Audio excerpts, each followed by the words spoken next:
You're listening to Mystery at Midnight, Episode 2, The Unsolved Murder of Doug Davis, Part 2. My name is Madeline, and tonight I'm going to cover what happens after Doug's body is discovered in the Ashtabula River by siblings Deborah and Doug Lambert on March 30th, 1977. If you haven't listened to Episode 1 yet, I highly suggest you do so because it lays the foundation for the second episode. I just want to apologize for the extreme delay of this episode and thank Darla Davis, Doug's sister, for her patience while I finish this up. My personal life has been absolutely insane. Starting just a few days after the first episode dropped, I've just been experiencing one major life change after another. Now that things are settling down for me and I'm getting used to this new normal, I'm finally able to focus on creating the content I've been wanting to. So let's get into it. I ended episode 1 by reading a news article where Sheriff Johnston of the Ashtabula Sheriff's Department stated he believed that Doug had been murdered, which, kind of makes sense, what with the whole ransom call and the fact that his body was literally chopped up and put in a suitcase, which he obviously didn't do to himself, even if drugs were involved. That article was from the Star Beacon, which is the local paper here in Ashtabula. I'm going to post some photos and copies of several articles on the Mystery at Midnight Facebook page if you want to head over there and check those out. Give the page a follow if you want to stay updated on my content over there on Facebook. One of the things you'll find on Facebook after this episode is posted is the witness statement of Deborah and Doug Lambert. Now, it was one joint statement that was signed by both, but it's written from Deborah's perspective. Deborah was 18 and Doug Lambert was only 12 at the time, so I guess I could see why they would do that, but at the same time, it's still strange that they didn't separate them and attain different statements considering they have just found a dead body. From my research, it seems like Ashtabula Police Department was reaching its peak around the time that Doug disappeared and started to decline shortly after due to economic difficulties. Before I read the witness statement, let me read you this brief history of the Ashtabula Police Department, which is provided on the City of Ashtabula's website, so you can get a better idea of where the department was at during this time.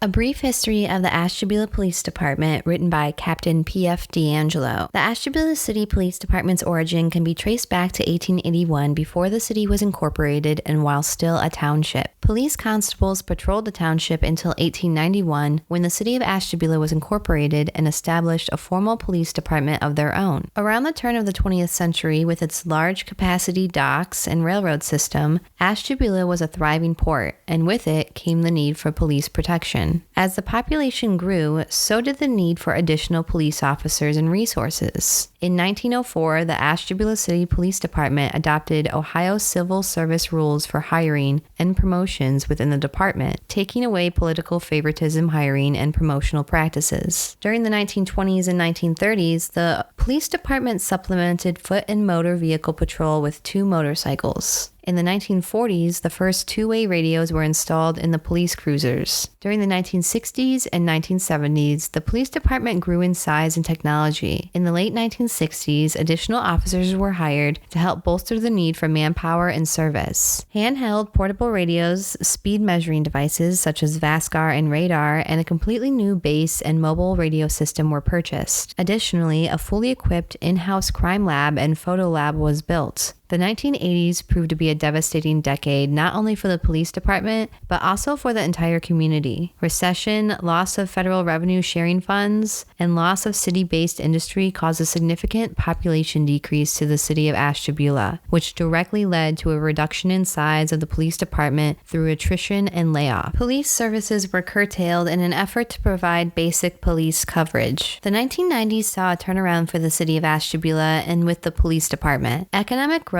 on the local level helped erase the negativity experienced the past 2 decades. The economic climate changed, allowing for hiring additional police officers, acquiring new updated equipment, and most importantly, the construction of a new justice center and jail complex. The Ashtabula City Police Department entered the new millennium with hopes of continuing service to the community through an aggressive, proactive, updated law enforcement approach. In 2005, record software was installed in the department, and in 2006, mobile data terminals were installed in the police cars. That's the end of the article, so it seems in need of a little update. It's been a while. A lot of the law enforcement officers initially involved in Doug's case would go on to have lifelong careers with the APD and Sheriff's Office. In fact, one of the main writers of a lot of the reports I'm about to share with you is Detective Jeff Brown. Jeff was also mentioned in the 1994 PI report because he was working as the coroner's investigator for Dr. Robert Malinowski at that time. Around January of 2021, I realized that Jeff Brown was still working for the Ashtabula Sheriff's Department, and I immediately got so excited to speak with him about this case. However, after several unanswered voicemails and a returned letter from an address I believed at the time was Jeff's, I was told by someone at the sheriff's office that Jeff Brown had retired recently after being on an extended sick leave. Jeff's reports are co-written and often additionally signed by Detective Tom Maynard. Tom Maynard, I believe, still lives in the Ashtabula area as well and is long retired, but I haven't been able to make contact with him either. If someone listening knows him and wants to put us in touch, that would be very much appreciated. In fact, the witness statement by Deborah and Doug Lambert was taken by Detective Maynard, and I'm going to read that to you now. Voluntary statement of Deborah Lynn Lambert, taken by Detective T. Maynard. I am 18 years of age and I live at 5511 Washington Avenue, Ashtabula City. My brother and I came down to the river at approximately 1:30 March 30th, 1977, and we fished until about 2:25, and then came back to my car and put our fishing gear in the car. We then climbed down over the hill and through the water tunnel and then decided to go back through it again. And then Doug found a piece of white marble, and approximately 2 feet away from that, he found a bowling ball, and the suitcase was touching the bowling ball. I, Debbie, grabbed the top hinges of the suitcase, which pulled off. Then I grabbed it by the handle and found it locked. One corner was torn open just enough to get my fingers in, and then I tore back the whole top. Inside was a brown Value King shopping bag. I took a stick and poked the shopping bag open, and a skull rolled out of the suitcase completely. I took a stick and rolled the skull back inside the suitcase and closed the lid. I then dragged it closer to shore and did not touch the bowling ball until Mr. Brammer told me to dig it all the way up. Then my brother and I ran up the hill and got into my car and went to the Suds Soda shop located by 58th and Main Street and called the police. The police arrived and I took them to the suitcase. The policemen were as follows: Mr. Brammer, Mr. Benedict, and Patrolman Cato from the city police. At the spot where the suitcase was, Mr. Brammer opened the suitcase and took several pictures and then closed it and continued taking pictures. Mr. Brammer then had me dig up the bowling ball after the pictures were taken. At this time, we were told to go back up the hill and wait. Signed, Deborah Lynn Lambert and Douglas Mark Lambert. The main information I want to highlight from this statement is the evidence that's retrieved with Doug's remains. His body was inside a Value King supermarket paper shopping bag, and the brown leather suitcase in which it was contained was later found to be made by Tanner's Council of America and was measured at 30 inches long, 24 inches wide, and 10 inches deep. Additional items later reported in the suitcase included pine needles, gravel, an acorn, and one white athletic sock,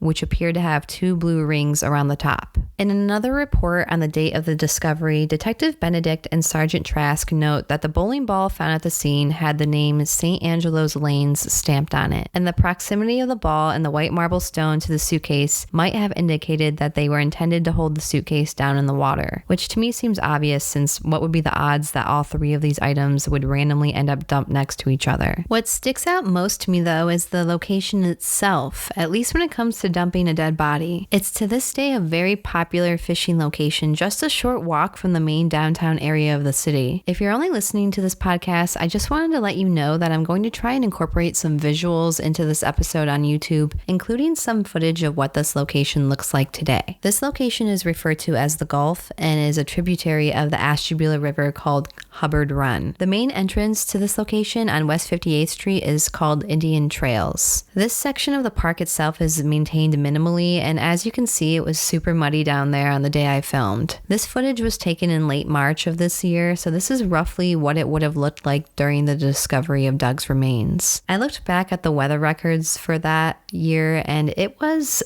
84 degrees in Ashtabula on March 30th, 1977, which is more like June or July weather normally. This location was another heavy hangout for Doug and his friends, including Perry McNutt, and I'll show examples of that several times in this episode. Knowing the area like I do, I just don't see this as the first logical choice for dumping a dead body, especially when Lake Erie is a mere 20-minute drive away. To me, this area and the connection that it has to everyone involved in this case makes it seem as though the dump site was chosen because it was intimately familiar to whoever put Doug there. My hunch is that the person who put Doug's body in the water may have even spent time with Doug in that same area while he was alive. It's not a large park or an area where out-of-towners would frequent. In my opinion, whoever put had dug down there had been there many times before and was comfortable with the area. I'd like to continue by reading to you the first report I have by Detectives Brown and Maynard word for word, which details the initial findings of the examination of the suitcase containing Doug's remains. 16:28 hours. I arrived at the Ashtabula General Hospital and met with Detective Brown. We awaited the arrival of lab personnel from Lakeland Crime Lab to search the remains of the case. A Philip Bouffard and 2 assistants, one of which was a Rick Kent, arrived at approximately 17:20 hours and began processing the suitcase at approximately 17:45 hours at the morgue. The examination revealed the following: a human skull, several bone parts except for 2 hands, a foot, and an upper arm, massive hair, either dark brown or black, badly decomposed foot in a white athletic type sock, upper section ribbed and had 2 blue rings around the top edge, a Value King bag, and what was believed to be an onion skin peel inside. The bag appeared to have contained the remains. Particles of gravel indicating the body was possibly removed from a burial site and placed into this case. Rick Kent was searching the case with the assistants and the county coroner with his investigator standing by. Detective Brown and I viewed the entire removal of the contents and talked with Captain Lambert about this case. Detective McDaniels from APD was doing all the photographing for that department. Detective Brown took several sequential photos of that investigation. We learn a couple important details right off the bat. Firstly, Doug's remains are not fully present. He's missing both hands, a foot, and an upper arm. A later report by the coroner estimates about 85% of Doug's body was in that suitcase. And this is the first reference I have to law enforcement thinking that the body had previously been buried. At the end of his first report, Maynard writes, on March 31st, 1977, Dr. Mertz and the coroner will be attempting to make comparison of information on possibly identifying the deceased as the missing person from Ashtabula City. The pertinent info about this person and prior investigation by APD will be withheld until such time that something definite is reached on an identity. So that night, they weren't really willing to say that they thought it was Doug Davis, but the very next day, Brown starts his report out like this. 3/31/77. I returned to the Ashtabula City Police Department and met with Captain Lambert. I attempted to gain a little bit of background information relating to the original involvement of that department's investigators on an alleged kidnapping case from August 13th, 1976. APD believes at this time that the skeletal remains may be that of a Elliot Douglas Davis, age 15, at the time of his disappearance. I also met with Ed Taylor of the FBI. Taylor, who met with me at APD, drove me to the area of Fort Ave, Ashtabula City, where Perry McNutt lives. Taylor explained to me his and the FBI's involvement regarding the Davis case, and a Perry McNutt who was the last one to supposedly have been with Elliot Davis. 2200 hours. This date at the above time, I met with Dr. Mertz at his residence on East 41st Street, Ashtabula Township. I viewed the skull and learned from him his theory on the location where the body was left for decomposition. Mertz explained that small larvae were presently beginning to hatch inside the skull, which indicated to him the body was buried in a very shallow grave or laid above ground during the fall of 1976 when the flies had a chance to lay eggs. Mertz found numerous similarities with the skull and a photo of the Davis boy at the age of 9 years, but this would not be sufficient for sound reasoning for exact identification. Mertz was fairly certain that this is the skull of a male, but could not positively say at the present time. So that's what I was referring to when I said police had some evidence that indicated that Doug was already dead at the time of the second ransom call on November 5th, 1976. It doesn't really appear as though Doug was kidnapped and held somewhere for any length of time. In all likelihood, he was killed probably on August 12th or August 13th. The report on April 1st continued at 1900 hours says, on this date at the above time, Detective Maynard and I returned to the APD and had a brief updating session with the coroner, his investigator, and the following investigators: Sergeant Detective Foglio of APD, Detective Benedict of APD, Detective McDaniels of APD, Captain of Detectives Lambros, and Dr. Curtis Mertz,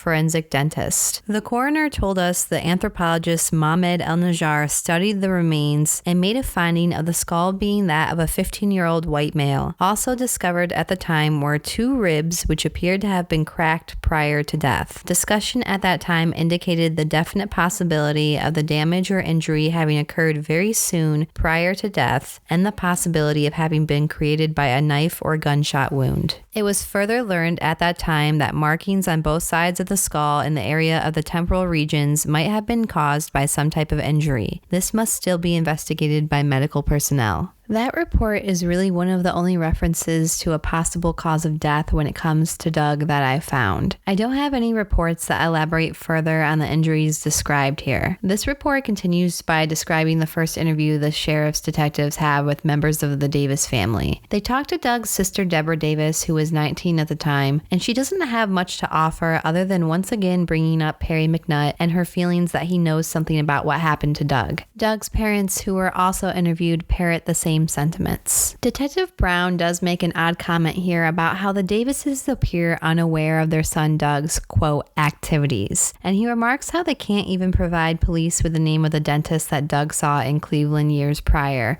so they can attain dental records. The way it reads kind of seems like they're judging the Davis family in a negative way for some reason. The juvenile record I have for Doug only lists a few minor things, so I'm not sure what activities Doug was up to that the sheriffs are referring to. I don't know if they're alluding to drug activity here, because I will mention that more than one person contacted me and thought that the drug activity surrounding Perry McNutt and just Ashtabula in general was underplayed in my first episode. But no one really went beyond that with their commentary. I attempted to find some references in the Star Beacon to drug busts or similar news by police, but other than an article about them busting some guy for growing some ditchweed, I didn't find much. There was one article written on August 15th, 1976 that stuck out. In it, a detective, Don Bugansky, with the Ashtabula Sheriff's Department, is interviewed about a presentation he has created to educate the local youth on the dangers of drugs. In this article, which I will post for you guys to read, he does use the term fruit salad, which is what APD later tells the Davis family was the cause of Doug's death. Bugansky doesn't give any specifics, but he hints to a larger drug problem within the county.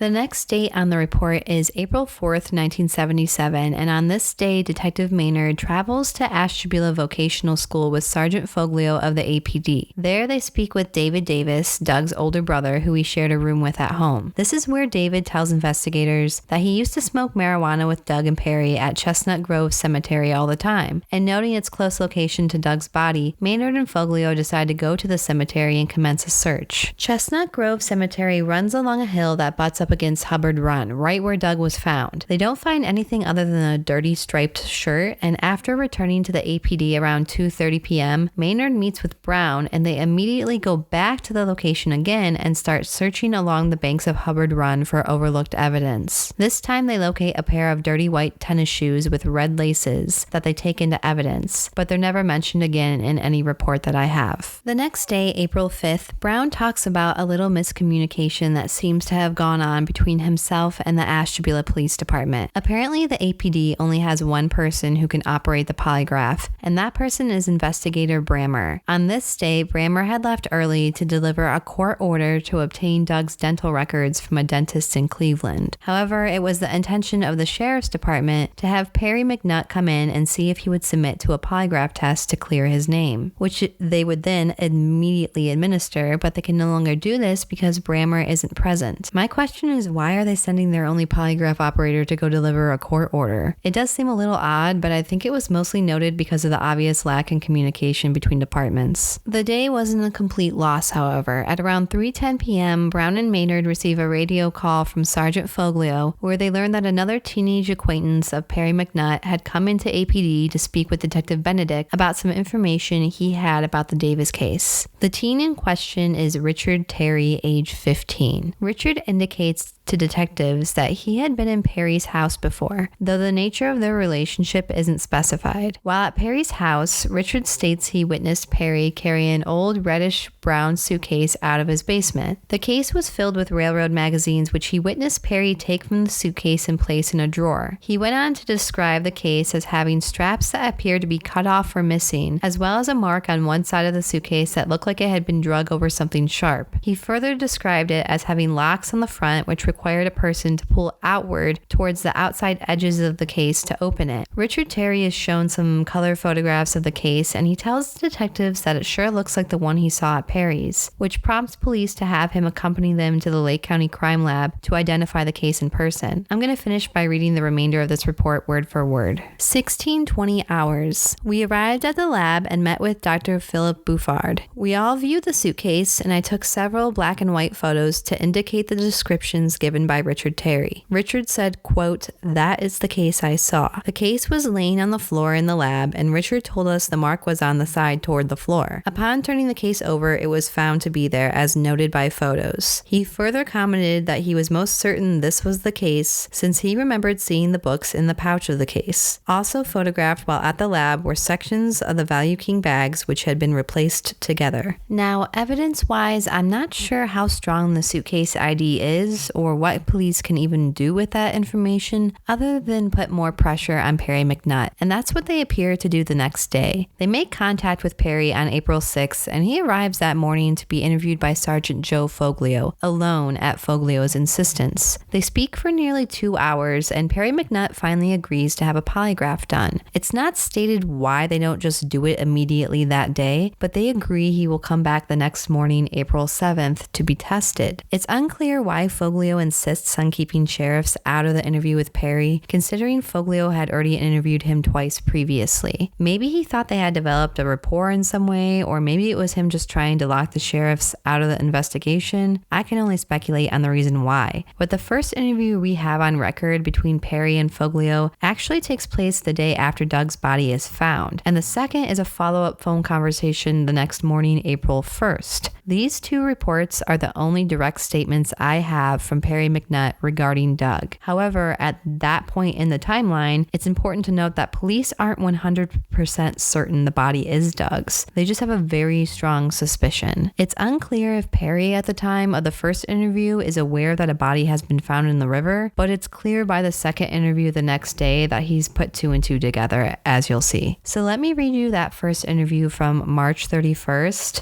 between Perry McNutt and Sergeant Foglio, and then I'll talk about it, and we'll do the same with the follow-up interview.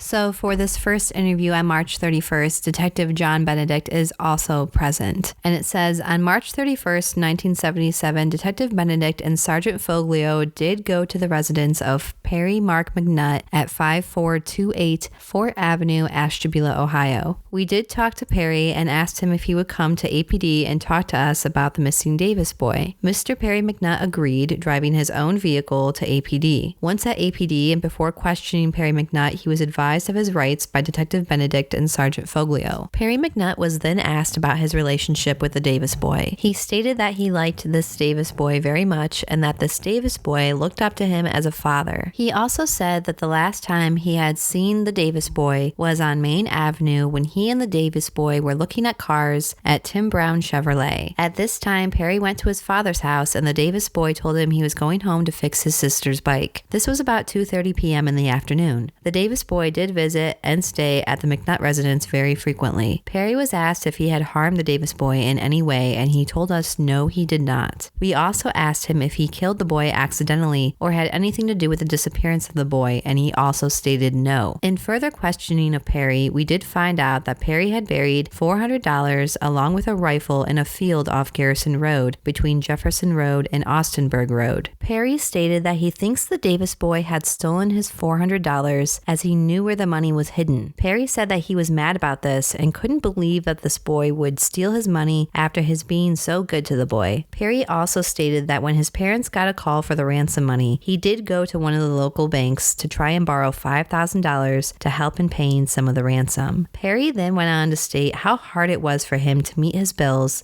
and the money that he owed other businesses. Perry McNutt was then asked if he would take a polygraph test, and he stated no, that he would not. We tried to explain to Perry that the polygraph would be the reasonable thing for him to do, as it would then clear him of any doubt in our minds about his knowing of the missing Davis boy. Perry then questioned us about the polygraph as to the questions that would be asked. We did try to answer his questions about how the polygraph was operated and that it would be up to the polygraph operator to make up the questions. Perry was then asked if he had any sex relationship with the Davis boy, and at this question, Perry McNutt became very upset and stated that, quote, "I knew you were going to ask me that." He did say no to the question. At one point in our questioning of Perry, it seemed that he did want to say something or confess to something about the Davis boy, but he wouldn't let it out. Perry was then asked if he would take us to the field off Garrison Road to where he had his money and the rifle hidden before the money came up missing. After some thinking about this, he did agree to show us where. Sergeant Foglio and I then took Perry in our detective car out to Garrison Road, west of Jefferson Road. Perry had us stop on the side of the road in the area of 1078 Garrison Road, house number across the street. He then took us to a large field and we walked probably a half mile into this wooded area. This wooded area did have evergreens and acorns on the land. Perry did take us to a spot to where he thought he had the money buried along with the rifle before it came up missing. Perry was looking for something such as a marker or a stone in this area. We did search this area for quite some time but could not locate anything. Perry then said that he had taken the rifle out of this spot and had moved it and buried it in back of the church a little ways. This would be the first Christian church on Austinburg Road. Perry would not take us to the spot where he had buried this rifle. He did say that it was a 30-06 rifle. We then left this area and came back to APD. Arriving at APD, we then asked Perry McNutt if he would take the polygraph, and at this time he said that he would think it over and let us know. We then decided to go back out to this field and make a complete search of the area that Perry had taken us to. At this time, we decided to take along other officers so as to make a complete search for any evidence that we might locate. After making a change of clothing to go back out into the field, we met at the APD and left for the area. Present in the search were Detective Benedict, Sergeant Foglio, Sergeant Peter Angelo, Captain Armstrong, and Sergeant Trask. Captain Armstrong did bring along a metal detector. A complete search of this area was then made by these officers. We did find some bones which we think were that of dead animals. Finding nothing in the area, we then left. Before leaving the area, Detective Benedict and Sergeant Foglio did stop at the Roy George residence at 1078 Garrison Road, house across the street from where we were searching, and did talk to Mr. and Mrs. George in regards to seeing anyone in the area on or around August of last year, 1976. Mr. George did say that a lot of people go into the woods, such as snowmobiles, horse riders, dirt bikes, and hunters. After a short while talking to Mr. George, he did say that about last November, he and George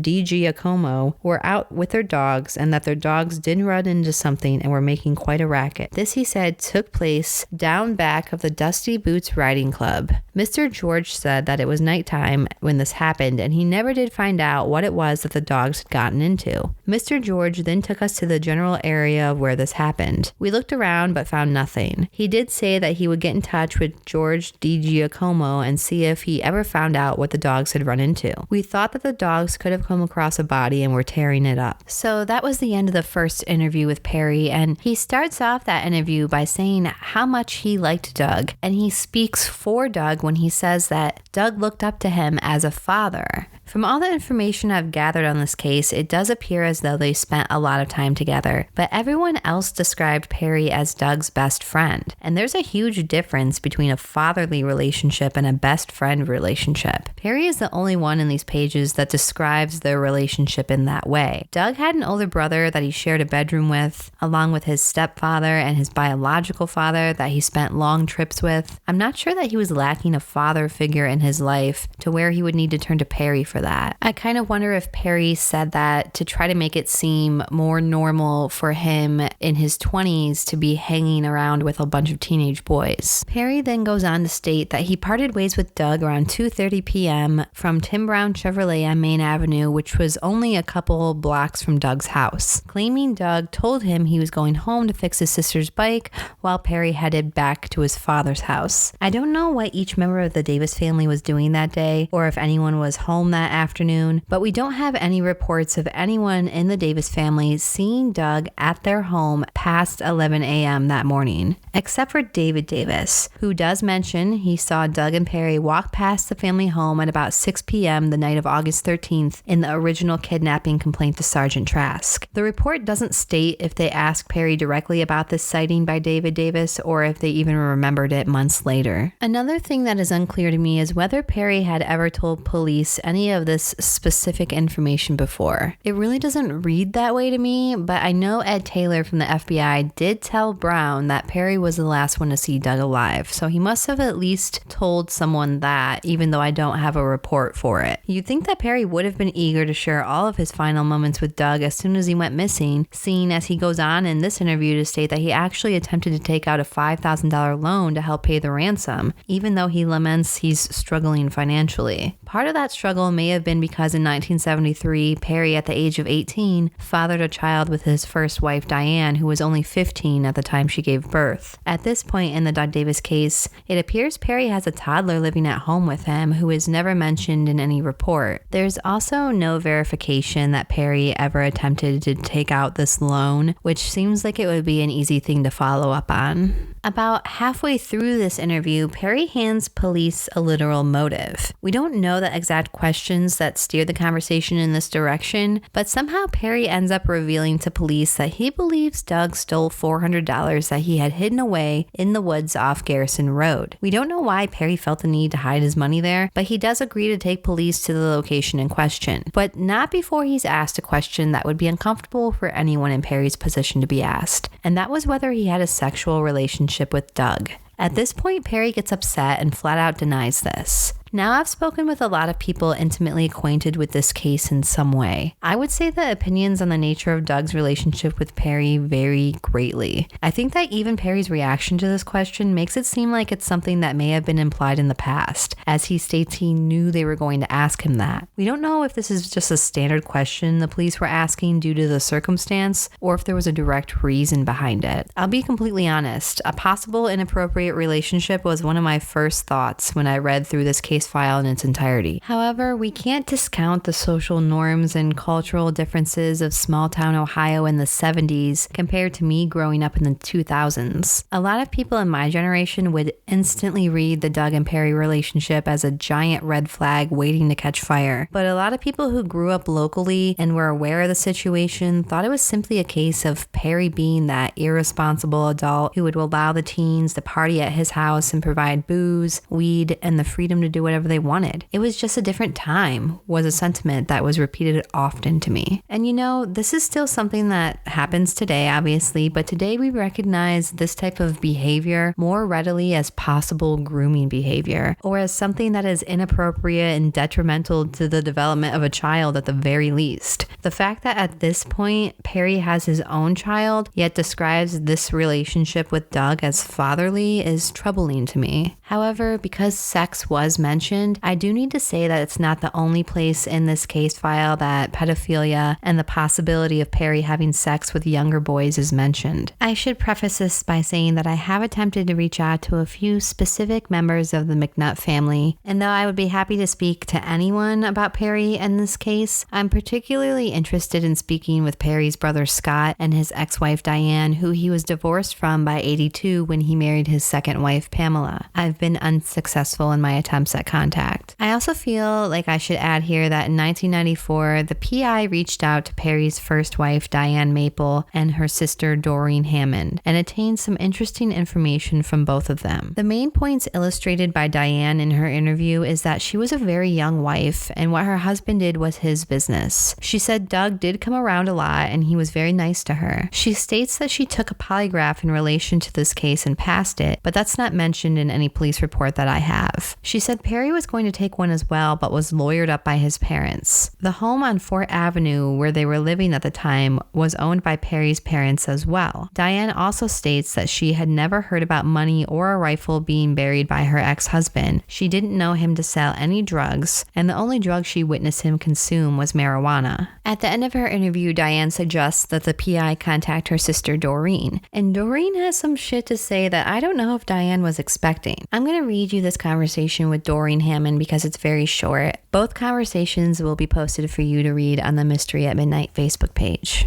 March 24th, 1994, contacted and interviewed Doreen Hammond, aka Doreen Kibbe, white female, divorced, age 34. Miss Hammond said her ex-husband, Kenneth Kibbe, may know something about this case because he was very close friends with Perry McNutt. When asked if she knew anything about this case, she said the only things she knew was what she had heard from others. Miss Hammond was asked about drug parties at her sister's house. She replied they used to all sit around and smoke pot all the time. When asked about pills, she said they only used marijuana and added that she never saw anyone using pills. Miss Hammond was asked if her ex-husband ever had sex with little boys. She said she did not think so. When asked why she thinks her ex-husband may know something about this case, she said she used to throw her husband out. He would live in his van down by the Gulf where the Davis boy was found. During this interview, Doreen Hammond said her sister, Diane, will never admit it to anyone, but Diane did catch Perry McNutt having sex with a younger boy. She was asked if she knew when this took place and if she knew the boy's name. Miss Hammond said she knows it happened after the Davis boy disappeared. She also said she did not know the male's name. Miss Hammond was asked if she knew where her ex-husband was. She said she had no idea but thinks he is driving a cab someplace in Florida. Her ex-husband is Kenneth Kibbe, white male, age 48. At this time, Miss Hammond said that she had no other information that could assist in this investigation. That's the first time I've mentioned Kenneth Kibbe, and he's about to become an important part of this investigation. However, I'm not going to elaborate further on the Kibbes just yet. We're going to hop back into this interview between Foglio and Perry. Now, in the next portion of that interview with Perry, right after the sex question, he agrees to physically take the police to a location off Garrison Road where he's told them he hid $400 that he believes was stolen by Doug. This wooded area that we know was across from 1078 Garrison Road started to become more developed shortly after this, and a house was built there by 1978, followed by several others. We're not sure how long officers were out there searching with Perry or even what time of day this was, but after a while of finding nothing, Perry changes his story completely. He tells police that he actually moved the rifle to a spot behind First Congressional Church on Austenburg Road, but refuses to take officers to that location. Foglio and Benedict take Perry back to APD, and there he'll say he'll think about taking a polygraph, but as we know, he never does. You really have to wonder if this was just a made-up story to try and get out of an uncomfortable situation. Maybe Perry came up with it while he was sitting there, because we know that Perry was interviewed by police and more than likely the FBI when Doug went missing. So why was this story never told previously? I mean, to go from having it stolen by Doug to now having moved the rifle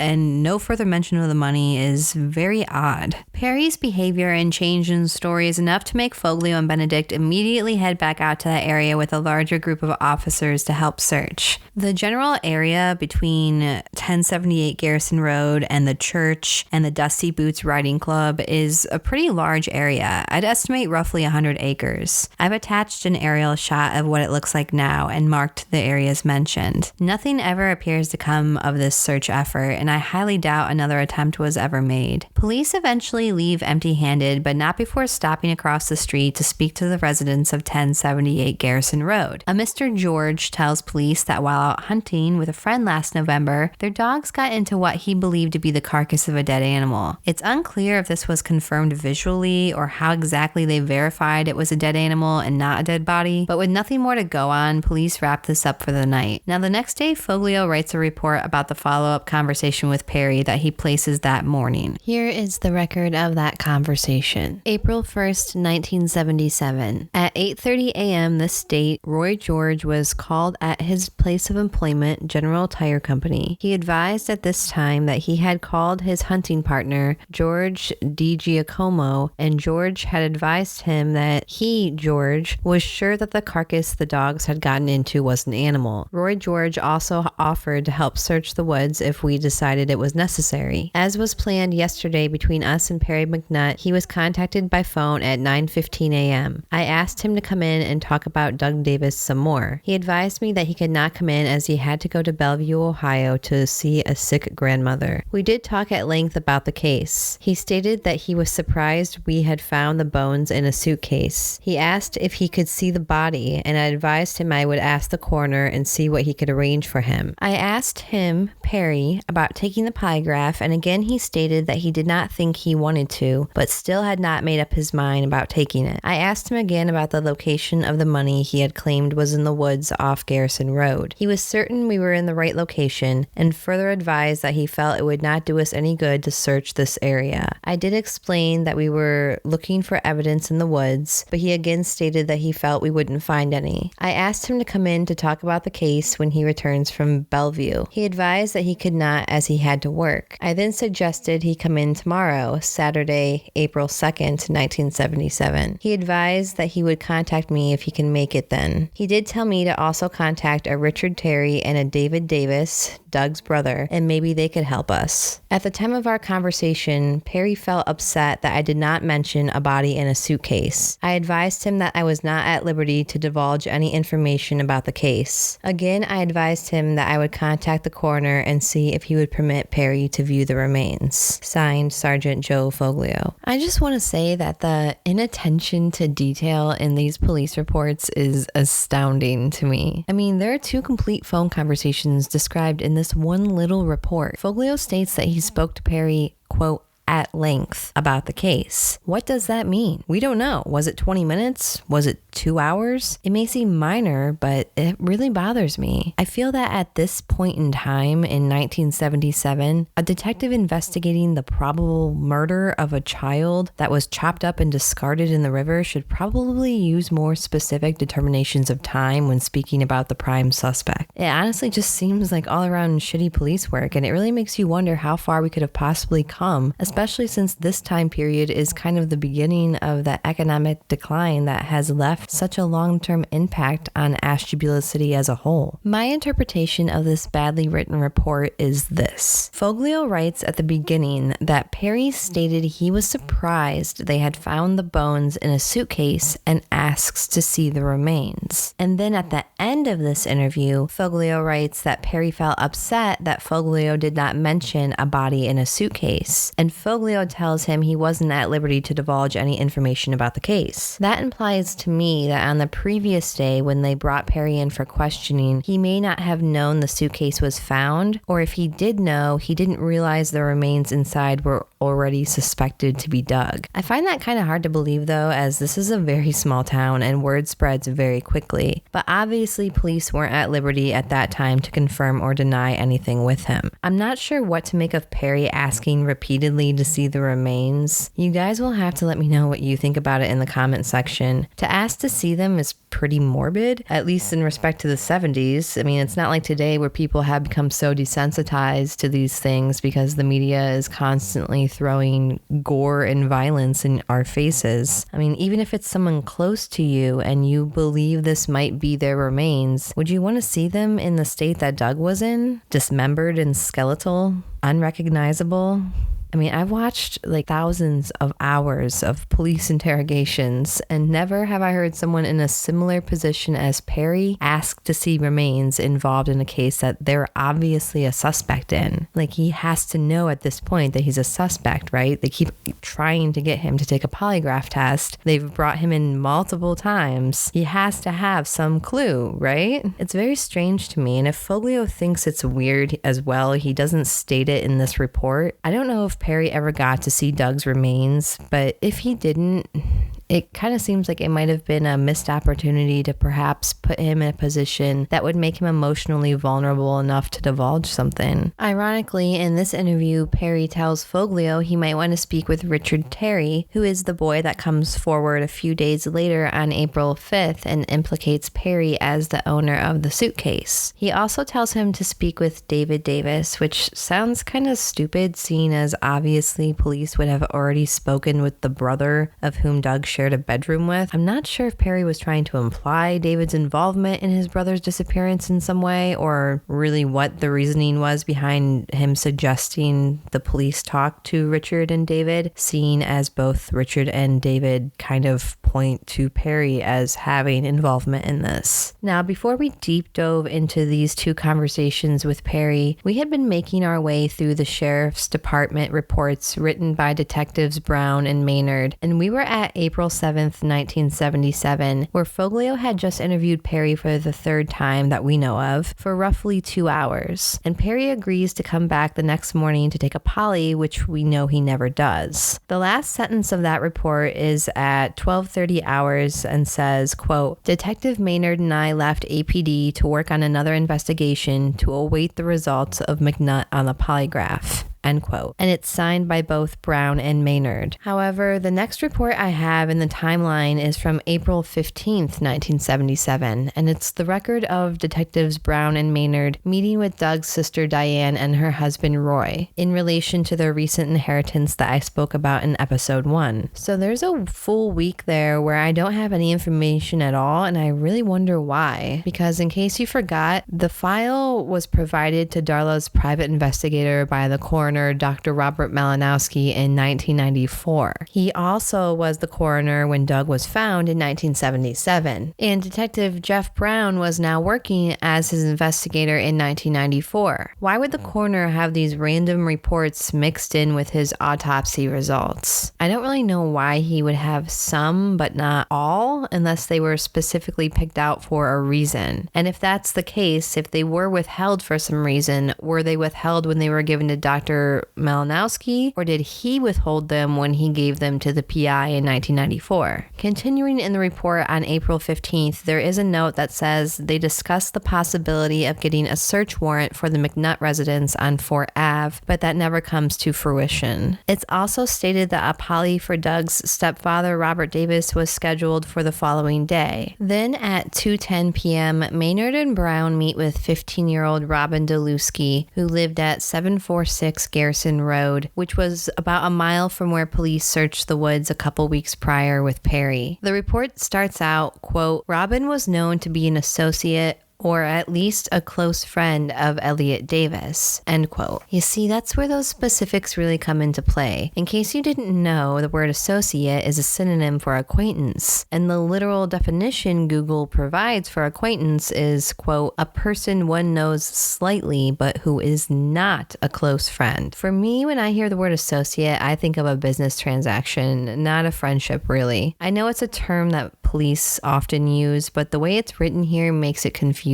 So we don't know what Robin's actual relationship with Doug was, or how long they even knew each other. However, Robin goes on to mention she, Doug, and several other unnamed people used to ride horses at her house, and she recalls Perry McNutt picking Doug up more than once from her home in his car. She goes on to state she and the same unnamed group of friends used to party with Doug at the Gulf, specifically on the West 58th Street plateau that directly overlooks where Doug's remains would eventually be found. It's stated that Robin couldn't provide much more at that time, but she said she would think about it and perhaps give detectives a call. Before parting ways, she suggests that detectives speak with Ramona Powell, who lives on Mineral Springs Road. Ramona's name had already been given to detectives as a possible girlfriend of Doug's, but I don't believe she'd been contacted until she's mentioned by Robin. Detectives immediately go to Ramona's home and speak with her. Here is the written record of that conversation.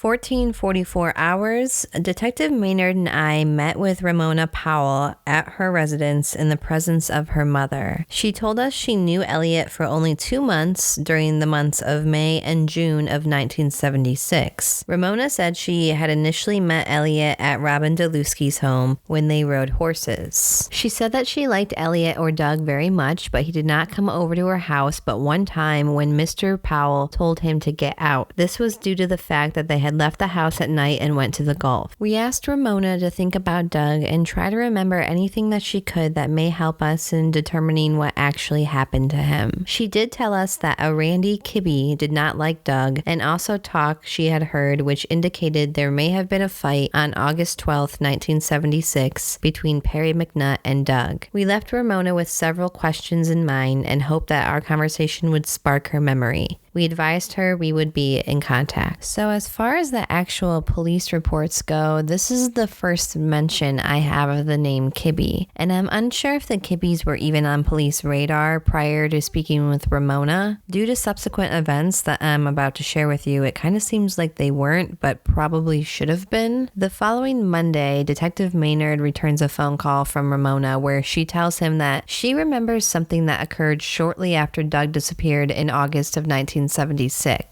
She goes on to say that Randy Kibbe told her she better watch out since Kenny Kibbe and Perry were out to get her in a black van. She tells Maynard she would like to speak with him further about the case tomorrow. Kenny Kibbe, as we know, is Perry McNutt's brother-in-law at this time. They were married to sisters Doreen and Diane Spring. The next day is Tuesday, April 19th, 1977, and Brown and Maynard start their day at the Kibbe residence where they finally speak with 15-year-old Randall Kibbe. Here is that report. Tuesday, April 19th, 1977 at 10:15 hours, Detective Maynard and I went to the Kibbe residence located at 5535 Adams Avenue, Ashtabula City, where we talked to Randy Kibbe, juvenile, who is the brother of Kenneth Kibbe, brother-in-law of Perry McNutt. We interviewed Randy to inquire about his knowledge of the deceased and whether or not Kenneth Kibbe could be helpful to us, considering his relationship with Perry McNutt. Randy stated in his own opinion his brother could very possibly have knowledge of what happened to the Davis boy. Randy further explained his feelings, saying his brother acted very unusual at the time of the discovery of the suitcase. Only a few days after the discovery, Ken came over to Randy's house and left his wife and kids, saying he had to go somewhere and do something very important. Ken was supposedly gone for a number of hours. Randy reported to have observed his brother as being unusually quiet and very sensitive or touchy about the Davis boy case and the discovery of the suitcase. It should be noted that at a later date, this investigation revealed Randy to have alleged that Detective Maynard and I were very forceful in our questioning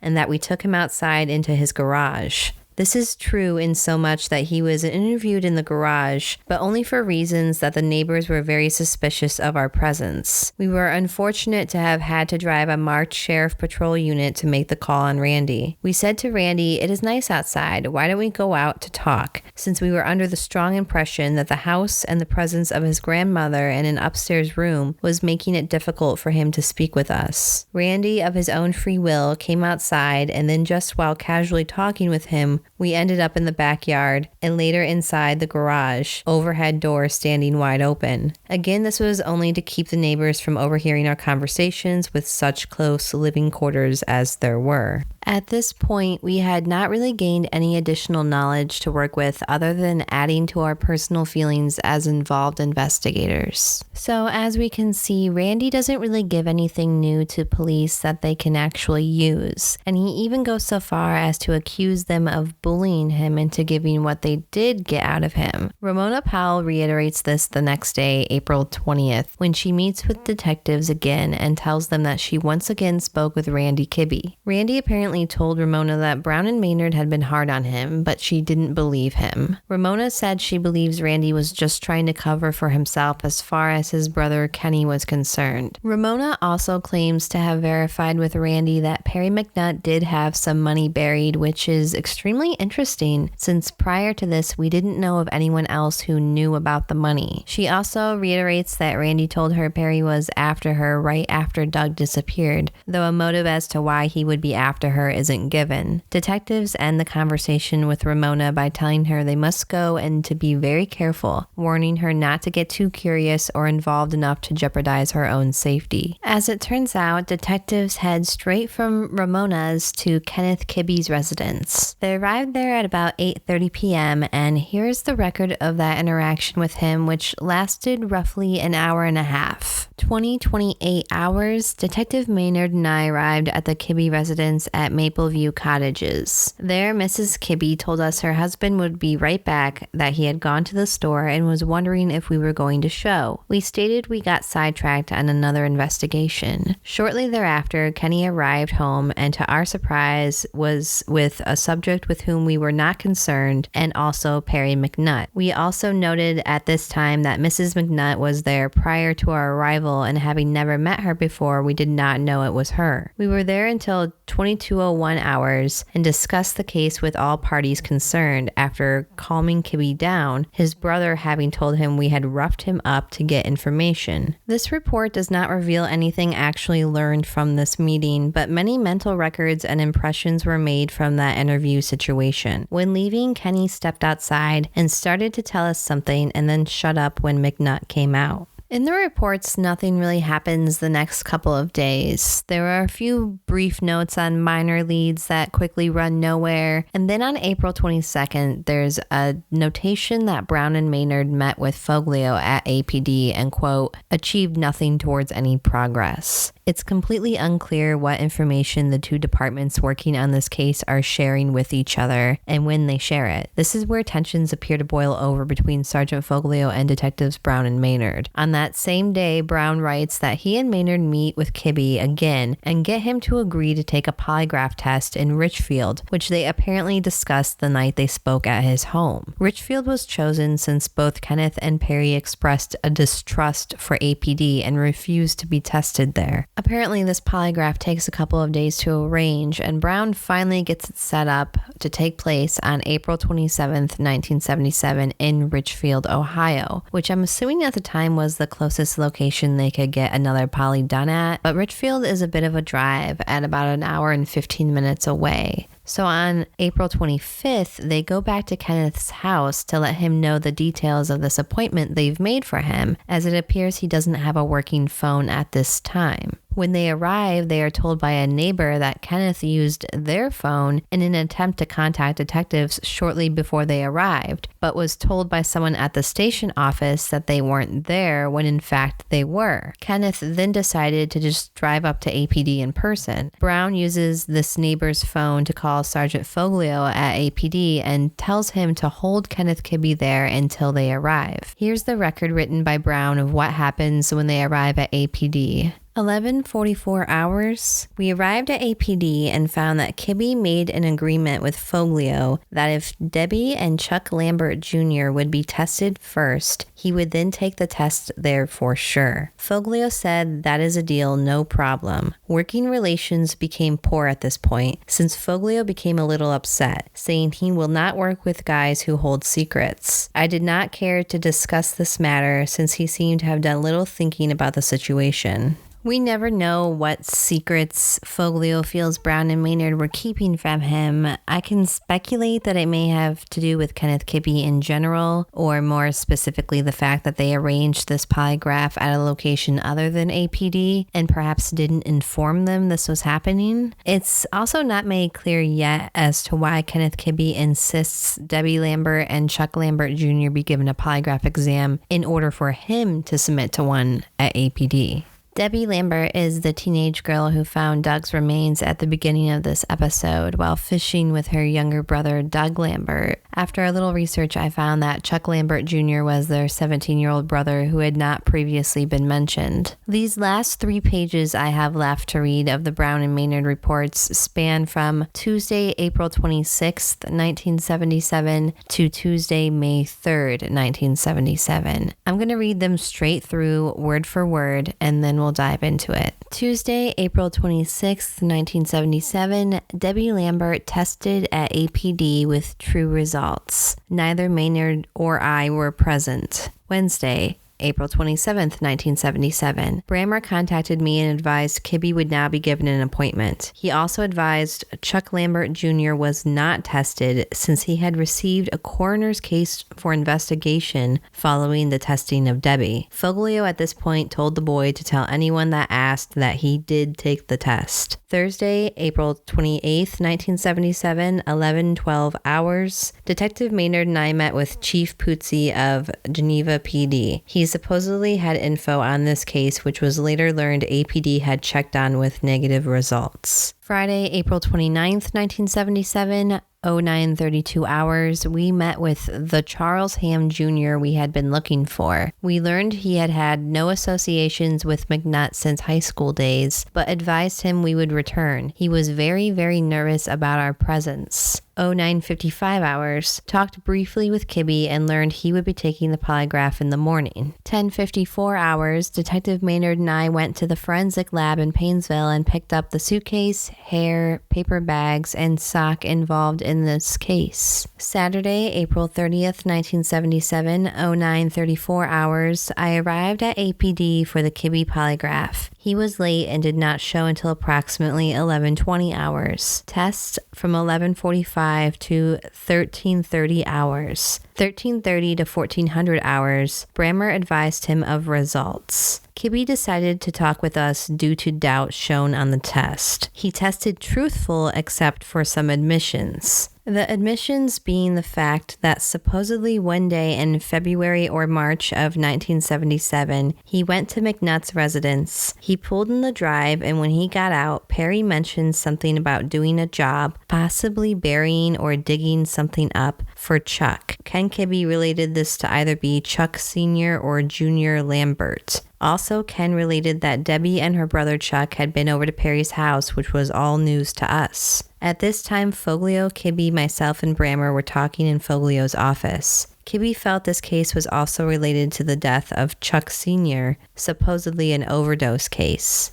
Brammer said he did not remember any such investigation. 14:40 hours. I met with Dr. Malinowski, coroner, who was working at Ashtabula General Hospital at the time. We discussed the case, and he related that he had checked the reports and found the case to be an in-hospital case, but he was never notified. At this time, I find no significant relationship between the death on April 2nd, 1977, and this investigation, Lambert having been admitted on March 28th, 1977 by himself. Tuesday, May 3rd, 1977, 09:20 hours, we attempted to contact Mr. Ham Jr. with negative results. 09:40 hours to 13:25 hours. Detective Maynard and I spent with Kenneth Kibbe reviewing this case. He seemed very, very cooperative, possibly too cooperative, since he constantly reminded us that he did not think Perry did it and that Perry is his best friend and brother-in-law. Kibbe did go to the station office and look at the suitcase with negative results. Various other names and again different possibilities were discussed over and over again. It should be noted that Foglio was caught in his lie about Chuck Jr. supposedly having taken the test. 15:33 hours.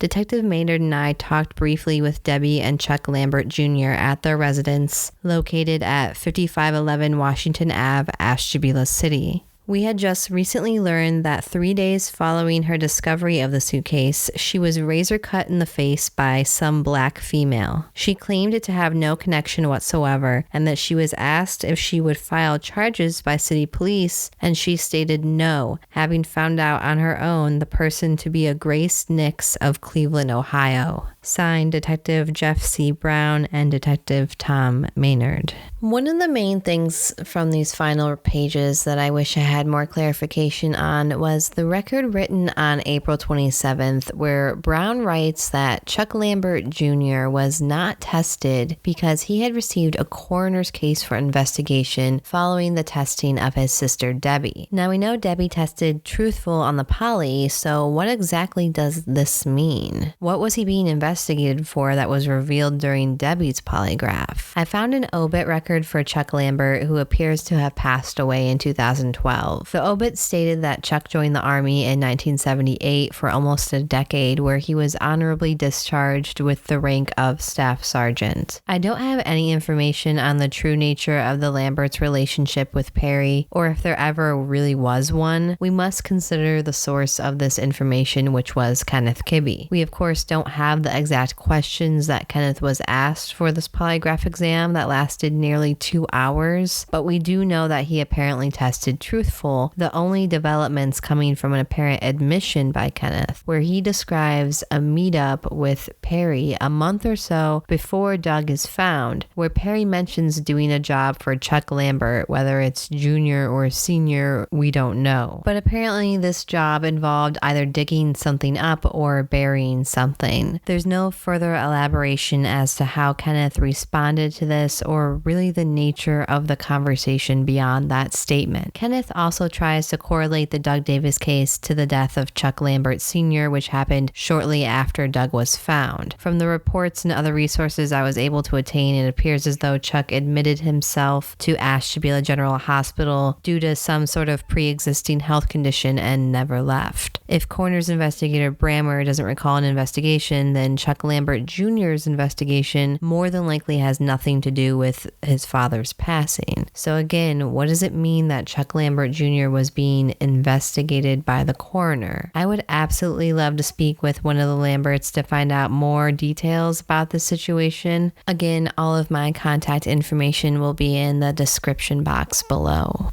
I dug really as deep as I could into Kenneth and Randall Kibbe, and the main thing I discovered was that they weren't actually brothers at all. Everyone I've spoken with to this day refers to them as such, but from the research I've done, Kenneth was actually Randall's uncle, and from my understanding was the son of Kenneth's sister Betty Trent, who was only a year older than him. Betty would be about 23 when she had Randall. I'm not sure who Randall's father was, but Betty went on to marry a man named Joe Trent, whom she had many more children with, and eventually divorced in 1981, citing gross neglect of duty. I don't know the circumstance that led to Randall being referred to as Kenneth's brother, or if he was perhaps even raised that way by his grandparents for some reason. That is pure speculation on my part. I was contacted by 2 people via email claiming to be an unidentified offspring of one of the Kibbe brothers, but when asked to elaborate on this specific topic, neither person replied, and I have yet to make contact with any other Kibbe family member. If any of this information turns out to be incorrect and is verified by an actual member of the Kibbe family, I will make revisions to this episode, and all of that will be in the description box below, so definitely check that out. But Randall Scott Kibbe is listed as a deceased son of Betty Lee Kibbe Trent in her obituary, and not as her brother. Another thing that made me suspect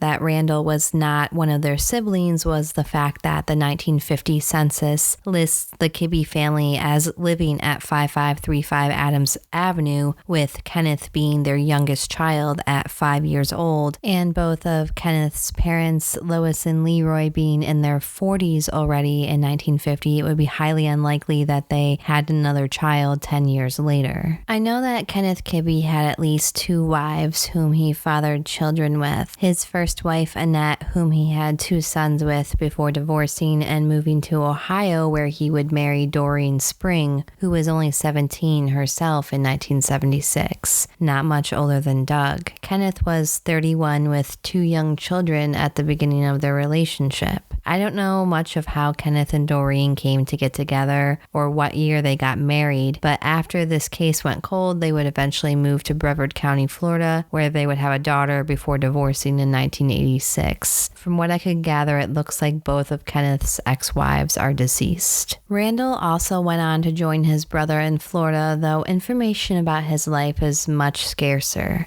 I do know that he married and divorced a woman named Lori Fenton, who I did speak with briefly, but she couldn't provide any further insights into this case. I also know he fathered multiple children as well, at least one of which I've attempted to reach out to with no success. Shortly after getting into this case, I became aware that sometime in the 90s, Randall was having a major health issue that led to both of his legs being amputated below the knee. I first found out about this when I made contact with a man named Robert Powers over Facebook. If you remember, Robert was the friend of Doug's mentioned in the early kidnapping reports of the first episode. Robert had gone to Texas with his mother the same day Doug went missing, and he spoke with police briefly to confirm Doug hadn't run off to Texas with the Powers family. Robert was one of the first people I was able to get a hold of and talk to about this case. I actually spoke to Robert about this before I even had access to the full case file. According to Robert, sometime in the 90s, he went to Florida to visit Randall Kibbe during his recovery from his amputation. At one point during this visit, he finds himself alone with Randall and Kenneth, and apparently they get to talking about Doug Davis. According to Robert, himself and Randall push Kenneth for more information, and that's when Kenneth tells them the story of what actually happened. The story, according to Kenneth, involved him hanging out at Perry McNutt's house on 4th Avenue one evening with Perry and Doug Davis. They decide to take an unspecified amount of LSD. According to Kenneth, at some point during their trip, Doug falls down a flight of stairs in Perry's house and dies from his injuries sustained in this fall. Perry and Kenneth, both being on LSD as well at this time, panic and bury Doug's body in Perry's backyard. The ransom phone calls they would go on to make were merely an attempt to distract police from questioning them further. This is very close to the fruit salad theory presented to the Davis family years later by police. Robert goes on in his messages to tell me that he's certain that Perry felt so much guilt from this that he voluntarily went to jail for disturbing a corpse or a similar charge. I was unable to find any record pertaining to that in a public database, and it seems highly unlikely that the Davis family would be unaware of such a development in Doug's case. I did find public arrest records throughout the 80s for Kenneth Kibbe in various areas of Florida, most of these charges pertaining to cocaine possession and intent to distribute. So it's clear that he did have a heavier drug problem at some point, but it's unknown if this was happening while he was living in Ohio. One can only assume, since most grown men don't randomly pick up a heavy cocaine problem in their 40s, but I suppose it's possible that his drug use escalated, but without further confirmation, it's merely just speculation based on what pieces of this puzzle I've been able to find. I didn't speak to Robert much after that, and I haven't found anyone else to verify his story. With everything I've presented to you in these episodes, the only thing I can walk away certain of is that Kenneth Kibbe and Perry McNutt knew much more than they ever said about the death of Doug Davis. The bottom line is that all the police departments involved in this case failed to bring it to a conclusion and give any semblance of justice for the Davis family. With all major suspects in this case being deceased and unable to comment or defend themselves, I can really only take things this far. I have attempted to lay this story out for you as clearly as possible while remaining unbiased, as hard as that may be. I honestly don't know what happened to Doug. I do know that no matter what happened, he didn't chop himself up and discard himself in the river. I do know that his unsolved death continues to deeply impact the living Davis family members. I pray that I never experience the level of resentment that I'm sure comes with this level of injustice being inflicted on someone I love. My only remaining goal with this case is that the final episode will encourage someone from one of these families to come forth and verify or discount something that I've said here. I find it hard to believe that Robert Powers was the only person Kenneth ever told this story to if it were true. I'm also still making every attempt to reach out to Detectives Brown and Maynard, who I believe are still both alive, to see if they have any further insight they can give on these reports. If you want to stay in the know on any updates, or if you enjoyed my breakdown of this very interesting case, please subscribe to my channel, hit the like button, leave a comment, good or bad. It all helps get Doug's story out there, which at this point is probably all we can really do for him. I just want to thank Darla Davis one more time for trusting me with this information and being so patient with me while I attempted to create this and process my own crazy life at the same time. It definitely feels weird at this point to officially be wrapping this up for now. If you have a topic or unsolved case that you think I should deep dive on Mystery at Midnight, send me an email to madeline@mysteryatmidnight.com. That will be linked below along with everything else I mentioned. Thanks again for listening, and I hope you join me for episode 3.